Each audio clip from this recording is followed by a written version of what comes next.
چوتھا قاعدہ، انسانی تصور یا تخیل. تصور کیا ہوتا ہے؟ امیجنیشن. اپنے حواس کے دائرہ کار سے باہر کی چیزوں کی گرد بھی نہیں پا سکتا. یعنی ہمارا جو امیجنیشن ہے، اپنے حواس یعنی سینسز سے جو کچھ ہم نے دیکھا، جو ہمیں تجربے ہوتے ہیں، جو دیکھا ہوئے رنگ یا جو سنی ہوئی ہیں چیزیں یا جو محسوس کی ہوئی ہے، سونگھی ہوئی ہیں، ان سے باہر کی چیز کا ہم تصور بھی نہیں کر سکتے. جیسے جنت کے بارے میں آتا نا، انسان امیجن بھی نہیں کر سکتا کیونکہ وہ ہمارے تجربے سے باہر ہے، ہمارے حواس سینسز سے باہر کی چیز ہے. انسانی حواس کی رسائی محدود ہے، مگر حواس کے علاوہ اللہ تعالیٰ نے انسان کو ایک اور قوت عطا فرمائی جس کے ذریعے حواس کی نارسائی کا مداوع کیا جا سکتا. مطلب کیا؟ ذرا جملہ مشکل ہے کہ حواس جہاں نہیں پہنچ سکتے، نارسائی ہوتی ہے جہاں نہیں پہنچ سکتے، یعنی انسان وہاں پہنچ سکتا ہے جہاں حواس نہیں پہنچتے. وہ ہے قوت خیال، خیال کی قوت. مثلا یہاں بیٹھ کر ہم اپنے گھر کو تو نہیں دیکھ سکتے، مگر اس کا تصور اس طرح کر سکتے ہیں گویا ہم اسے دیکھ رہے ہیں. لیکن یہ قوت خیال بھی محدود ہے اور صرف اسی چیز کا تصور کر سکتی ہے جو اس نے حواس کے ذریعے پہلے محسوس کر رکھی ہو. جس کو آپ نے محسوس نہ کیا ہو کبھی، اس کو آپ خیال میں بھی محسوس نہیں کر سکتے. علماء نفسیات کے مطابق خیال کی دو قسمیں: خیال مرجع، لوٹ کے آنے والا خیال، جیسے گھر سے دور بیٹھ کر اپنے گھر کا تصور کرنا. مجھے اکثر ٹریول کرنا پڑتا ہے نا، تو بعض اوقات کوئی چیز پیچھے سے منگوانی پڑتی ہے گھر سے. اس دفعہ اتفاق یہ ہوا کہ میری اینک ٹوٹ گئی. ہمیشہ میں ایک ایکسٹرا پیئر ساتھ رکھتی ہوں کیونکہ پھر فوری طور پہ کلاس ہے، پڑھنا ہے، پڑھانا ہے، کہ سارا وقت آنکھوں ہی کا کام ہے تو مشکل نہ ہو. لیکن اس بار پتہ نہیں کیا ہوا، بھول گئی جاتے وقت بہت دیر سے، یعنی پیکنگ میں، اور وہ ٹائم بہت تھوڑا ملا تو جلدی میں چند چیزیں رکھی. اب مجھے اینک منگوانی تھی یہاں سے، تو چلے DHL سے منگوا لیتی ہوں جلدی سے، کیونکہ جب وہاں جا کے بنوانے کے لیے کہا تو انہوں نے کہا اتنے دن بعد ملے گی. تو اب میں سوچنے لگی کہ میری اینک گھر میں کہاں رکھی ہے، کیونکہ ایک ایسے شخص کو مجھے بتانا ہے کہ جس نے پوری طرح میری چیزیں نہیں دیکھی ہوئی، نہ اس کو پتا ہے کہ اس کا باکس کیسا ہے، نہ اسے پتا ہے وہ ڈرار کون سا ہوگا، کس جگہ کیا. اور میرے اپنے حافظے میں ہر وقت تھوڑی ہر چیز ہے، لیکن الحمدللہ چونکہ ہر چیز کا میں نے ایک جگہ مقرر کی ہوئی ہے، تو اس سے مجھے یہ سہولت ہوتی ہے کہ امیجن کر کے جگہ تک آنکھیں بند کر کے بھی بعض اوقات پہنچ جاتی ہوں. تو میں نے گھر میں امیجنیشن میں چلنا شروع کر دیا کہ میں اپنے دفتر میں گئی ہوں اور میں کرسی پہ بیٹھی ہوں اور میری اینک یہاں ہوتی ہے اور جو میں ایکسٹرا ہو میں یہاں یوں رکھتی ہوں. تو صرف اس امیجنیشن سے میں وہاں پہنچ گئی، اور جس شخص کو میں نے بتایا اس کو میں نے اسی طرح بتایا کہ آپ یوں جائیں، یوں اندر، اور یوں بیٹھ کے یہ دراز کھولے اور اس کو کھولے اور اس کے اندر آپ کو یہ چیز ملے گی اور اس میں سے یہ آپ مجھے بھیج دو. اور الحمدللہ بالکل ٹھیک چیز پہنچ گئی. تو یہ جو قوت خیال ہے یہ بھی ایک بہت بڑی قوت ہے، لیکن اس کی بھی لمٹس ہیں. یہ میں اس چیز کے بارے میں تو قوت خیال سے کام لے کے کسی کو گائیڈ کر سکتی ہوں جو میں نے علم حاصل کیا ہو یا تجربہ ہو، لیکن کیا میں یہ بتا سکتی ہوں کہ آپ کے گھر میں کیا رکھا ہوا ہے، آپ کی اینک کا ایکسٹرا پیئر کہاں پڑا ہے؟ نہیں بتا سکتی. ٹھیک ہے. اچھا، دوسرا خیال مبدع، اچھوتا خیال، جیسے ادیبوں، شاعروں، افسانہ نگاروں اور مصوروں کا تخیل ہوتا ہے. یعنی کہ ایسا آئیڈیا جو پہلے نہ آیا ہو لیکن وہ بھی حقیقت میں اوریجنل نہیں ہوتا، وہ بھی کہیں نہ کہیں سے ٹوٹ کے گرا ہوتا ہے. اب سوال یہ کہ کیا خیال مبدع واقعی ایسا خیال ہوتا ہے جس کا وجود خارجی دنیا میں نہیں ہوتا؟ مثلا کسی سنگ تراش نے وینس کا مجسمہ بنایا، کیا واقعی اس نے بالکل نئی چیز بنائی؟ یا دنیا میں موجود حسین ترین ناک، منہ اور جسم اس نے دیکھے تھے، انہیں جوڑ کر اس نے شاہکار میں یکجا کر دیا؟ ٹھیک ہے نا. تو اوریجنیٹر تو صرف ایک ہی ہے، باقی تو سب نقال ہیں. کہتے ہیں نا کریٹو ہونا اور کریٹو آئیڈیا اور اوریجنل آئیڈیا اور بالکل اصلی اور بنیادی، اور لیکن وہ بھی مختلف چیزوں کا ایک مجموعہ ہوتا ہے، پہلے سے موجود ہوتی ہیں وہ چیزیں. اب غور کریں کہ اپنے تصور اور تخیل کی محدود رسائی کی صورت میں یہ کس طرح ممکن ہے کہ ہم آخرت یا عالم آخرت کی چیزوں کا تصور کر سکیں. جب دیکھی نہیں آخرت تو تصور بھی نہیں کیا جا سکتا، جبکہ وہ جہاں ہمارے اس جہان سے یکسر مختلف ہے.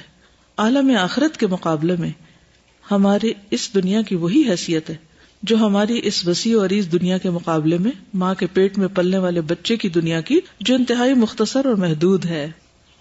مثال سمجھ میں آئی کہ بچہ جب پیٹ کے اندر ہوتا ہے تو وہ سمجھتا ہے کہ بس دنیا یہی ہے. یا عام مثال جو دی جاتی ہے کنویں کا مینڈک، اور یہ بڑی زبردست مثال ہے. کنویں کا مینڈک کیا سمجھتا ہے کہ پانی بس یہی، دنیا یہی ہے، سب کچھ یہی ہے، اس کے علاوہ کچھ نہیں. کیونکہ اس کی دیواریں بھی بڑی اونچی ہوتی ہے نا کنویں کی، باہر بھی نہیں وہ نکل سکتا کہ کہیں جھانک کے دیکھ لے، کوئی صورت نہیں اس کے پاس کچھ اور دیکھنی، اللہ کہ اس کو اٹھا کے کہیں اور پھینکا جائے. تو بہت سے لوگ اسی طرح کنویں کے مینڈک ہوتے ہیں، اور وہ سمجھتے ہیں کہ جتنا ان کے پاس علم ہے یا جو وہ دیکھ چکے ہیں بس وہی سب کچھ ہے، اس کے علاوہ کچھ نہیں. تو چوتھا قاعدہ کیا ہے کہ خیال کی قوت محدود ہے. مختصر الفاظ میں یہ کہیے، یعنی خیال صرف انسانی حواس کے دائرے میں ہی کام کرتا ہے، اس سے باہر نہیں کر سکتا. یعنی جن چیزوں کو آپ محسوس کرتے ہیں اور دیکھتے ہیں بعد میں ان کا تو آپ خیال کر سکتے ہیں، جو دیکھی نہیں ان کے بارے میں نہیں کر سکتے. جیسے لا یدرکہ الابصار، کوئی نگاہ اللہ کو نہیں دیکھ سکتی، تصور بھی نہیں کر سکتی، اسی لیے کسی چیز سے مثال بھی نہیں دے سکتے. سمجھ آئے؟ کیوں نہیں مثال دے سکتے کسی چیز سے؟ یعنی جو چیزیں آپ نے دیکھی اور جو نہیں دیکھی، تو جو نہیں دیکھی اس کو دیکھی ہوئی چیز سے آپ کیسے تشبیہ دے سکتے ہیں، کیسے مثال دے سکتے ہیں؟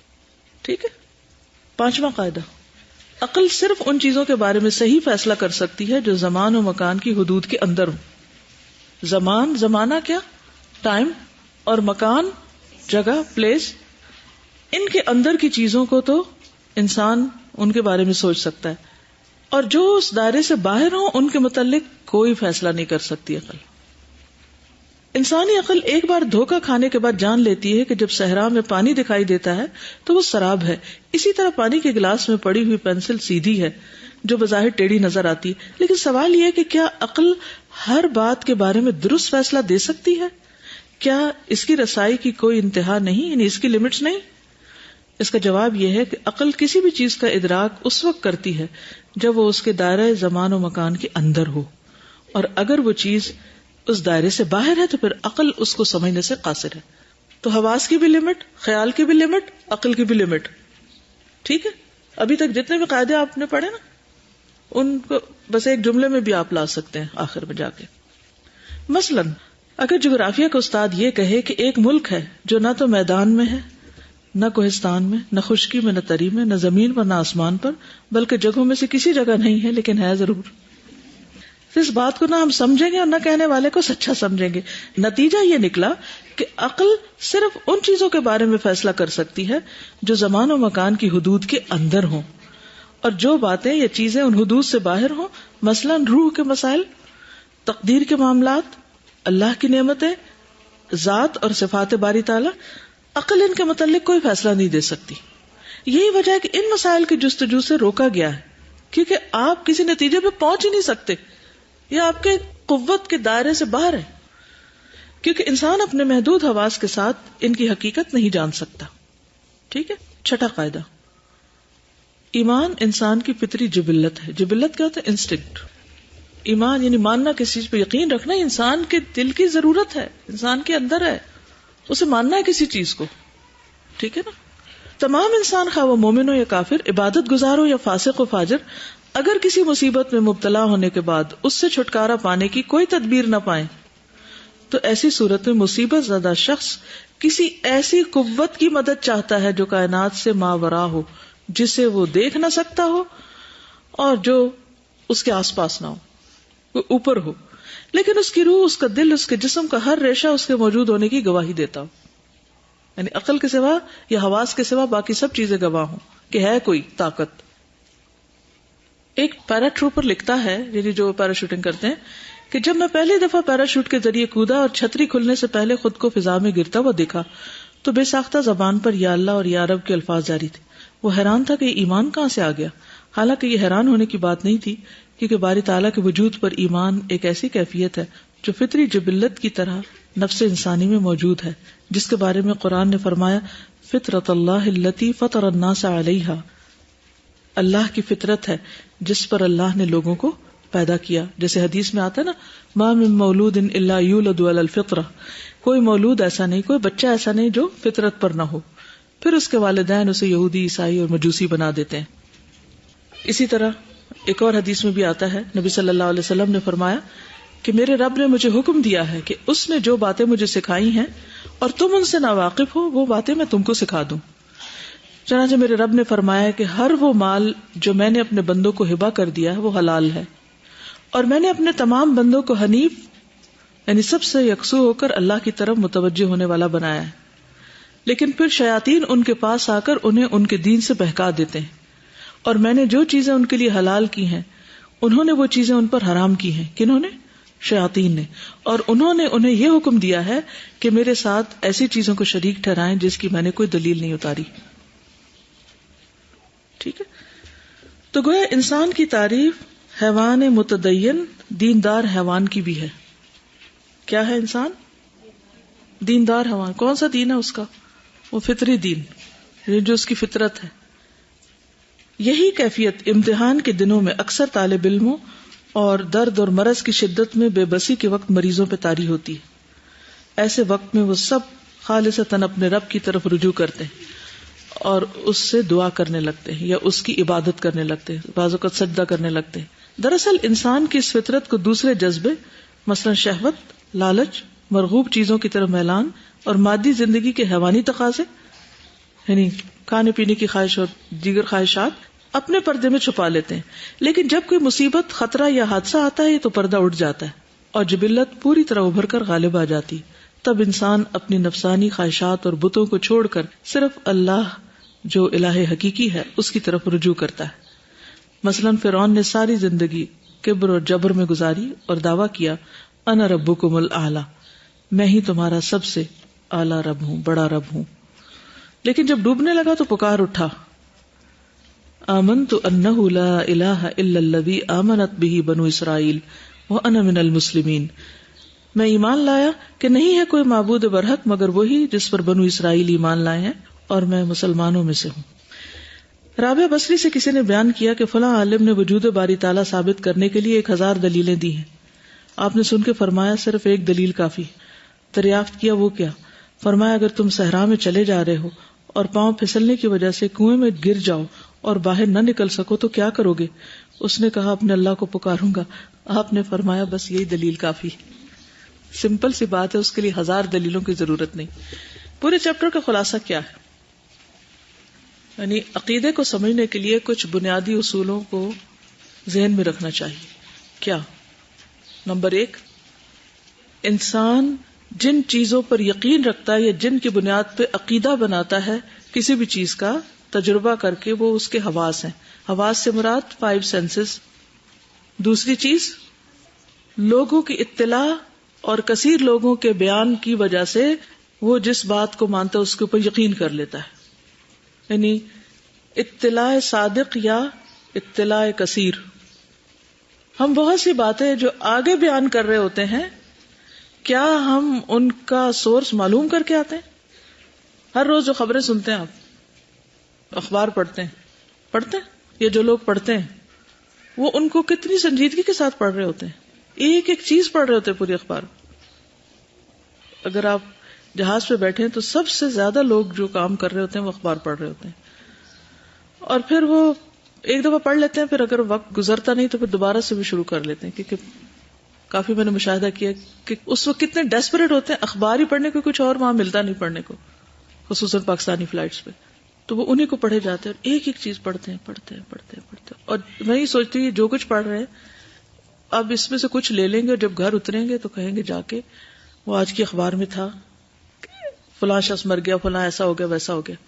کیا انہوں نے خود دیکھا تھا جا کے کسی کو مرتے یا کچھ ہوتے کوئی حادثہ؟ نہیں. لیکن ان اخباری اطلاعات پر کس قدر یقین کرتے ہیں نا. اگر ہم اس کو بورڈ پر تھوڑا سا واضح کر دیں نا، پہلا سورس 1 2 3 4 5 بات کر لیں اور آپ لوگ اس کو لکھ بھی لیں اور پھر ان 5 نقطوں پہ جا کے آپ نے گھر بات کرنی ہے جس سے بھی مزید بات کرنی ہے. کل آپ نے عقیدے پہ بات کی تھی تو اگلا اب کیا ہوگا، اگلی گفتگو کیا ہوگی کہ عقیدہ بنتا کیسے ہے. ٹھیک ہے، یعنی عقیدہ کیسے بنتا ہے، یوں کہہ لیجئے سمپل ورڈز میں. عقیدے کی جو آپ نے پیچھے ڈیفینیشن پڑھی تھی نا، لغوی ڈیفینیشن، وہ کیا تھی؟ ایسا حکم جس میں اعتقاد رکھنے والے کو کوئی شک نہیں ہوتا، یعنی وہ چیز جس پر وہ یقین کرتا ہے. ٹھیک ہے، پہلے آپ یہ سمجھ لیجیے کہ بات کس کے گرد گھوم رہی ہے. یعنی وہ سینٹرل پوائنٹ کیا جس کے لیے سارے اصول بنے ہوئے. یہ ساری چیزیں ہم بات کر رہے تھے. اصل بات ہے عقیدہ. عقیدہ کیا ہے؟ ابھی اس وقت دینی عقیدہ اور دنیاوی کوئی عقیدہ، جسٹ ایز اے ورڈ یا ایز اے کانسیپٹ آپ لیجئے کہ عقیدہ کیا ہوتا ہے. ہاں، کوئی بھی ایسی بات یا چیز جس پر اعتقاد رکھنے والے کو کوئی شک نہیں ہوتا. ٹھیک ہے، کیسے بنتا ہے، ڈیولپ کیسے ہوتا ہے، عقیدہ بنتا کیسے. اس وقت آپ اسلامی عقیدہ کی بات نہ کریں، سمپل عقیدہ کسی بھی چیز پر. عقیدہ بنتا کیسے؟ سب سے پہلے انسان کے جو اپنے حواس ہیں ان سے جو اس کو علم حاصل ہوتا ہے یا جو معلومات وہ اکٹھی کرتا ہے ان پر پکا اس کو یقین ہو جاتا ہے. وہ کہتا ہے میں نے خود دیکھا ہے، میں نے اپنے ان کانوں سے سنا ہے. پھر وہ کسی اور کی بات نہیں سنتا، وہ کہتا ہے نہیں میں نے دیکھا ہے، میں نے سنا ہے، میں نے چکھا ہے، یہ میٹھا ہے. آپ کی بات پہ کتنی کنوکشن آ جاتی ہے اور کتنا فورس آ جاتی ہے جب آپ مثلا پانی ٹھنڈا ہو اور آپ نے ہاتھ لگایا ہو اور آپ اپنے بچے کو کہیں اس کو پی لو، کہ نہیں میں نہیں پینا، مجھے ٹھنڈا پانی چاہیے. آپ کہتے ہیں یہ ٹھنڈا ہے. آپ کیسے کہہ رہے ہیں کہ یہ ٹھنڈا ہے؟ پورے یقین سے. یہ آپ کا عقیدہ اس وقت بنا ہوا ہے نا کہ ٹھنڈا ہے. اس ٹھنڈے کی دلیل کیا ہے کہ آپ نے اس کو اپنے ہاتھ سے یا آپ کہتے ہیں کہ میں چائے نہیں پینا بہت گرم ہے، وہ کہتے ہیں نہیں کوئی نہیں گرم. آپ کہتے نہیں میں کہہ رہی ہوں گرم ہے. کس بنا پہ آپ کہہ رہی ہیں گرم ہے؟ کیونکہ آپ نے اتار کے چولہے سے رکھی ہے اور آپ کو پتا ہی گرم ہے. دیکھا آپ نے کہ بھاپ نکل رہی ہے، ابل رہی ہے، یا جو بھی، یا آپ کے ہاتھ نے چھوا ہے. تو کسی بھی عقیدے کے بننے میں سب سے پہلی چیز حواس ہوتے ہیں. حواس کے ذریعے حاصل شدہ معلومات وہ عقیدہ بن جاتی ہیں. ٹھیک ہے، سمجھ گئے؟ دوسری چیز کیا ہوتی ہے؟ سچے انسان کی بات یا کثیر تعداد میں کہی ہوئی بات. اوکے، وہ عقیدہ بن جاتی ہے. مثلا آپ کسی پیر صاحب کو ٹرسٹ کرتے ہیں، اب وہ جو آپ کو کہتے ہیں آپ وہ مانتے ہیں. ٹھیک ہے، بلائنڈ فیتھ جس کو کہتے ہیں، اندھا دھند تقلید. تقلید بھی اسی سے، آپ بس اس کے پیچھے، وہ جو بھی کہہ دے، وہ سچ کہے، وہ جھوٹ کہے، وہ سفید کہے، سیاہ کہے، آپ اپنی آنکھوں سے دیکھنا چھوڑ دیتے، اپنے کانوں سے سننا چھوڑ دیتے، غور و فکر چھوڑ دیتے. ایک طرح سے آپ کے حواس کے اوپر وہ چیز غالب آ جاتی. ٹھیک. تیسری چیز کیا ہوتی ہے؟ حواس سے باہر کی چیزوں کو ماننا. جی، حواس کا دائرہ کار محدود ہے. چوتھا ہے تصور یا تخیل. پانچویں چیز جو ہے وہ عقل ہے، اور چھٹی چیز جو ہے وہ انسان کی فطرت ہے. ٹھیک ہے، کیونکہ وہ چیزیں فطرت میں ہیں اور ایک دم اٹھاتی ہیں کبھی. ٹھیک، کہ ان چیزوں پر انسان کا عقیدہ بنتا ہے. لیکن کیا عقیدہ صحیحہ کے لیے ان سب کی ضرورت ہے؟ عقیدہ صحیحہ کے لیے کس چیز کی ضرورت ہے؟ ان سب کے اپوزٹ. یہ سارے ایک طرف اور کتاب و سنت ایک طرف. وحی، بس صرف وہی لکھ لے، وحی الہی. اب آپ جب گھر جا کے آج سوال کریں گے تو لفظ عقیدہ کو omit کر دیں پہلے، اور آپ سمپل یہ بات کریں کہ آپ کن کن چیزوں کو مانتے ہیں. اگر انہیں آپ کا سوال سمجھنا ہے تو آپ یہ کہہ سکتے ہیں کہ مثلاً آپ یہ مانتے ہیں کہ یہ کتاب ہے، تو اس سامنے والا کیا کہے گا؟ ہم مانتے ہیں کتاب ہے. کیوں مانتے ہیں؟ نظر آ رہی، یا ہم ہاتھ لگا رہے ہیں. اچھا، پہلی بات سمجھ آ گئی کہ ہم ان چیزوں کو مانتے ہیں یا ہمارا اعتقاد اس چیز پر ہوتا ہے جس کو ہم دیکھ رہے ہوتے ہیں یا سن رہے ہوتے ہیں یا چکھا ہوتا ہے یا ہمارا کوئی تجربہ اور مشاہدہ ہوتا ہے. دوسری چیز، جب آپ ان سے بات کریں تو پھر آپ اخبار اٹھا لیں یا کوئی بھی بات. یہ جو پہلے میں نے مثالیں دی تھی نا کہ آپ کا باپ فلاں شخص ہے، نام لے لیں باپ کا، آپ کو یقین ہے؟ کیسے پتا چلا؟ کیا یہ آپ کا عقیدہ ہے نا؟ پکا یقین ہے نا؟ کوئی شک نہیں ہے فلاں میرا باپ ہے یا ماں ہے یا یہ بہن ہے یا بھائی ہے نا؟ کیسے پتا چلا کہ جن کی بات پر آپ یقین کر رہے ہیں وہ آپ کے نزدیک قابل اعتماد ہے؟ ہاں، یا سب نے یہی بتایا مجھے؟ ٹھیک ہے، اوکے. تو بہت ساری باتیں ہم وہ مانتے ہیں جو ہمارے معاشرے میں. اچھا، مثلاً آپ دیکھیے بہت سے لوگ کہتے ہیں دہی گرم ہوتی ہے، کدو ٹھنڈا ہوتا ہے. کیوں کہتے ہیں؟ اچھا، فلاں وقت پانی نہیں پیتے، صبح یہ نہیں کھاتے، شام یہ نہیں کھاتے، رات کو یہ چیز نہیں کھاتے. وہ ہے نا ہمارے ہاں، اور ان لوگوں کو واقعی وہ ہو بھی جاتا ہے. فش کے ساتھ دودھ نہیں پیتے. اچھا، اس حد تک ہمارے اندر یقین ہوتا ہے کہ اگر کسی نے بھول کے بھی دودھ یا لسی کا گھونٹ پی لیا نا فش کے بعد، تو اسے لگے کہ بس اب میرے تو وہ مرض آئی کیا آئی، کیونکہ وہ عقیدہ ہے نا اندر کہ یہ ایسا ہو جاتا ہے، اور ان لوگوں کو ہو بھی جاتا ہے پھر. لیکن کیا ساری دنیا کے لوگ یہ مانتے ہیں؟ نہیں مانتے، کیونکہ ان کا تجربہ یہ نہیں کہتا جو یہاں کے موسم آب و ہوا کی وجہ سے آپ کا تجربہ ایک بات کہہ رہا ہے. ان کا پھر یقین عقیدہ کچھ اور ہوگا. پھر آپ دیکھیے کہ اور کن چیزوں پر ہم یقین کرتے ہیں. مثلا خواب دیکھتے ہیں، وہ بھی ایک تصور یا خیال ہی کی طرح ہوتا ہے.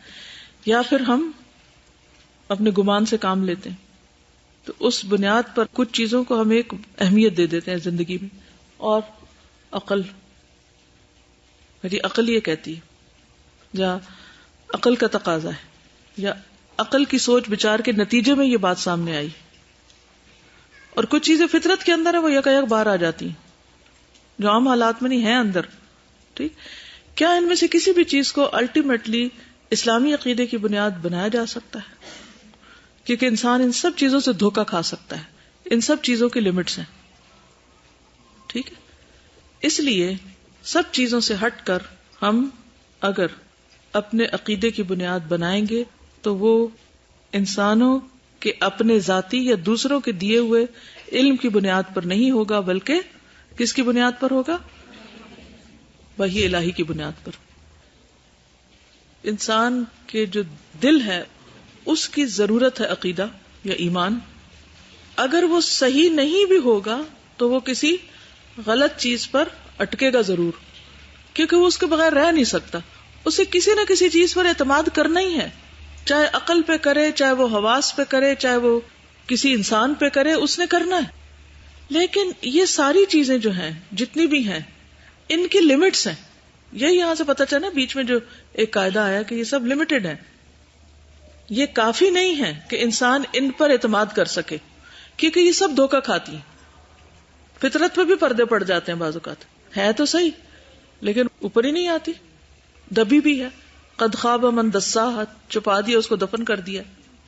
ٹھیک ہے، یہ بھی ہماری چیزیں ہیں، ہمیں اللہ تعالیٰ نے دی ہیں.